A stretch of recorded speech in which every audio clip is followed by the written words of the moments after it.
Hello YouTube.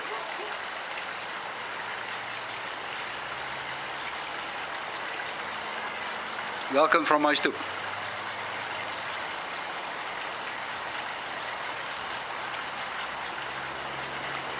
I'm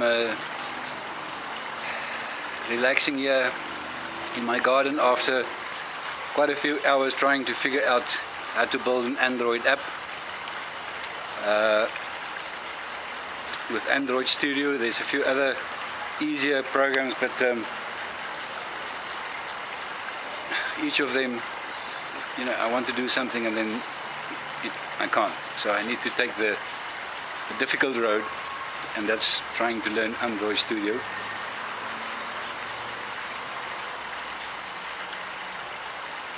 Yeah, but it's exciting and it's nice, but so I'm tired of looking at the computer screen, so I'm relaxing here. Too bad for the alarm next door that sometimes go off every 15 minutes.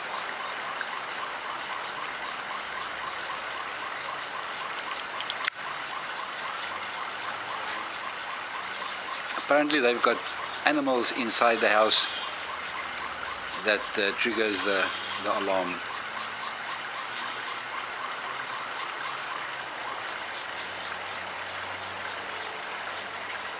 Oh, I'm smoking in my Gousaard pipe, a local pipe maker, and I'm smoking Odyssey, not much left. And then I'm left with one parcel of Penzance, which I try not to open, because it is, if it's finished, it's finished. But it's still, I can't, there's nothing that replaces Penzance, or to me comes close to it. So yeah.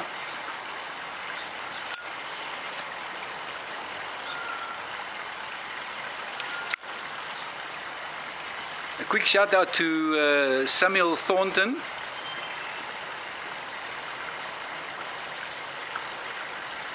who posted his first video, so kudos to you, and go and have a look at it.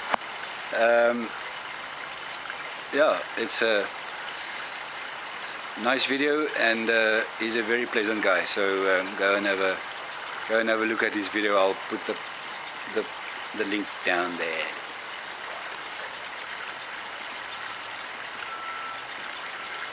My topic today is, while I'm sipping on a nice South African white wine, grassy. My topic today is, ironically,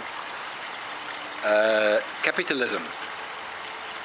Yeah, the thing that makes us buy those things and these things now.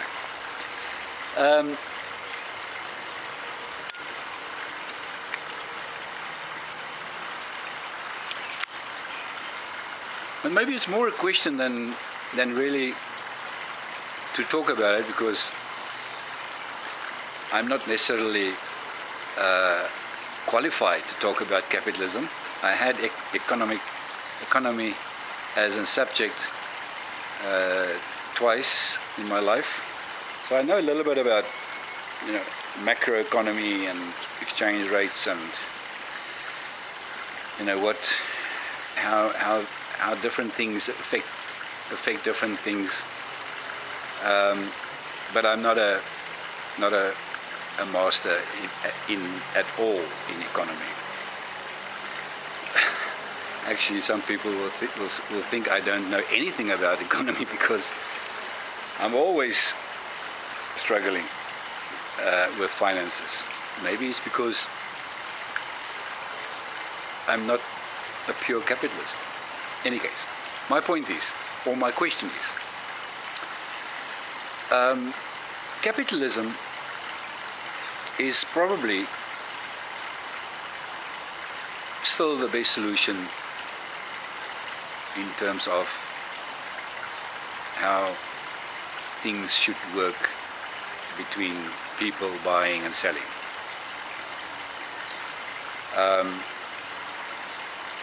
But the question that arises with me is the huge gap between the rich and the poor, which capitalism actually aggregates and not solves.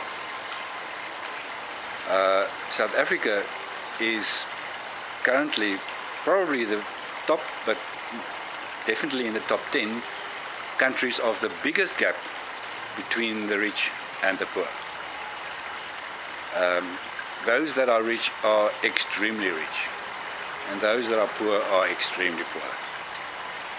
And yeah, there's a lot of reasons we can now debate on why, and they should do this and they should have done that, and what everything. Point is, 50 years old, no education, illiterate. There's no way for you to get out of that situation and better your position, like my domestic worker. So he will never earn more than, I would say, he will never earn more than $200-300 a month. That would be, yeah. While I've got a family member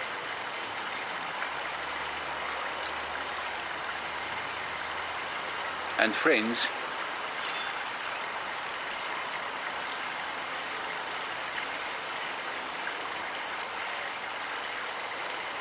who easily earn,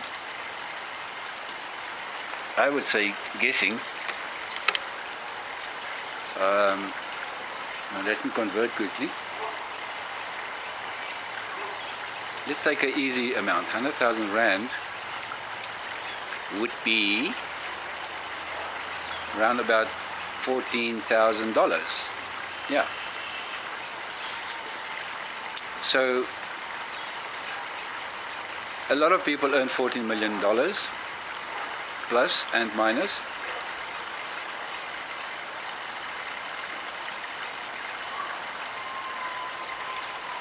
And then I've read in the newspaper recently of people earning even £4 million. Now, £4 million would be 18 million Rand, which would be $30,000, $300,000, $300,000. Now, $300,000 to my domestic worker, $300. You get what I'm saying? So, my point is actually, is capitalism has got an incentive for people to work harder by saying, if you work harder, you can earn more. Number one, is that a good incentive? If money is the root of all evil,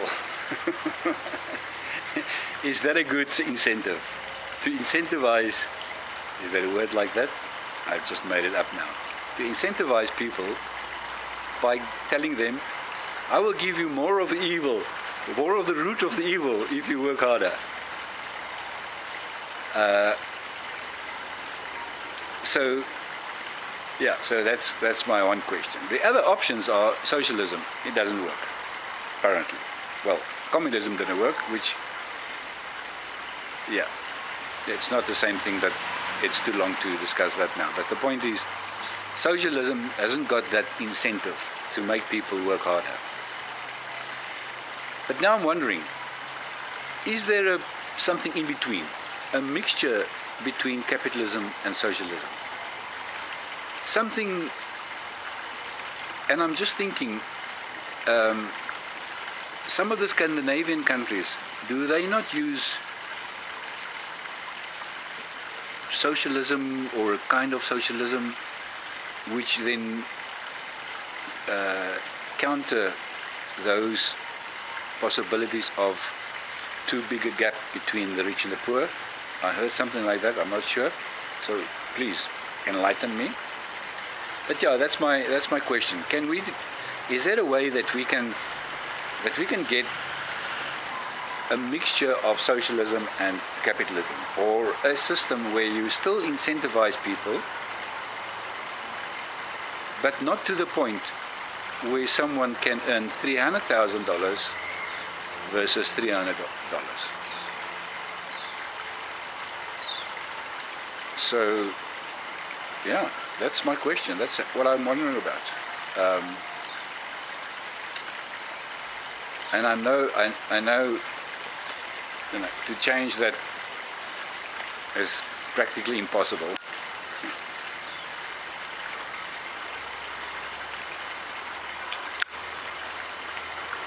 But yeah, so let's take a second scenario. Let's assume that we will never be able to change capitalism. How can we then enable or put policies or principles in place to curb this huge gap between rich and poor? I know in other countries it's not that huge a gap, and therefore they wouldn't have a problem. But there are many countries where it is a problem, a huge problem. By the way, I heard the other day that the richest person in the world, if he gives out a certain amount of dollars, I think it was 100 or I don't know. I read it somewhere on Google, so you can Google it if you want to. But apparently, his assets are so much that if he gives $100 to every person on this planet, he's still a millionaire, and everyone else who's living under the breadline has got a better chance. So yeah, so those things. I don't know.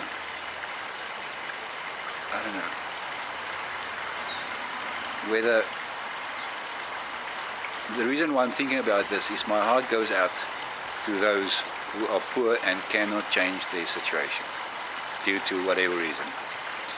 And like my domestic worker, and really, I help him as far as I can, but that made me start thinking, why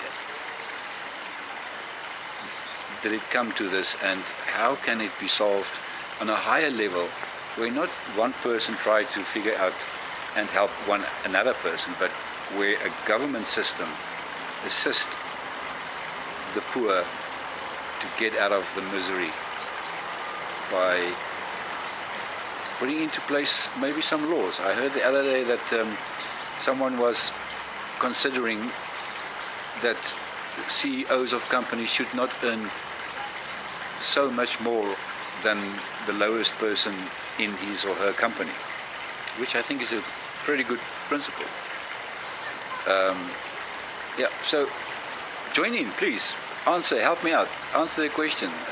Discuss with me. I don't know what's the answer. I'm just thinking, how did we come to this, and how can we help those who can't help themselves?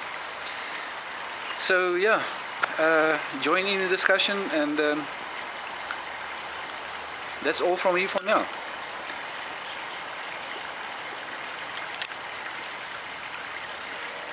Thank you for watching, and if you like, please subscribe and comment, please, and I'll see you next week, hopefully. Thank you. Bye bye.